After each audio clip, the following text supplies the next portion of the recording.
ভালো আছে। আজকে আমি এই মৌরলা মাছ করব ঝিঙে দিয়ে। তার সঙ্গে একটা মশলা করছি।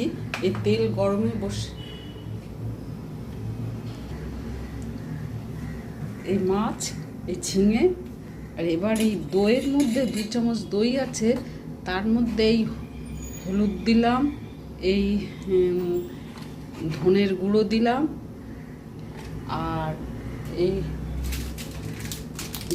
এবার মাছগুলো ভাজছি। আর এখানে একটা এই কাশ্মীরি লঙ্কার গুঁড়ো দিয়েছি, আর এই শুকনো লঙ্কার গুঁড়ো দিলাম, দিয়ে এই কালো জিরে দিলাম, দিয়ে এই মশলাটাকে মাখবো।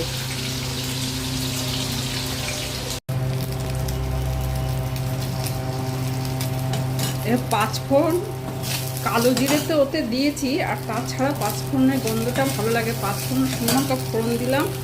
এইবার এই পেঁয়াজ কুচিগুলো দেবো। একটা বড় পেঁয়াজ ছিল, যেহেতু মাছ অনেকটা, তাই বড় একটা পেঁয়াজ দিয়েছি। মাছ 500, ঝিঙে আছে, আলু আছে। আর এই রসুনগুলো আমি এই লঙ্কাগুলো দিয়ে দিলাম, রসুনগুলোও দিয়ে দিয়েছি। এই যে থেতো করে এই যে রসুন, এই যে পেঁয়াজ ভাজার সময় নরম হওয়ার জন্য একটু নুন দিয়েছিলাম। এই আলুগুলোও দিয়ে দিলাম। আলুগুলো ভাজা ভাজা হলে তারপরে এই ঝিঙেগুলো দেবো। ঝিঙে তো জল উঠবে।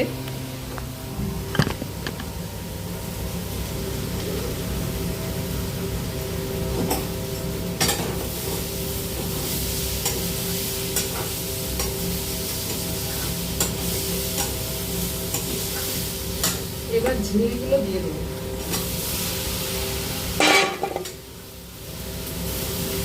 কষা হয়ে গেছে, এবার একটু জল দেবো।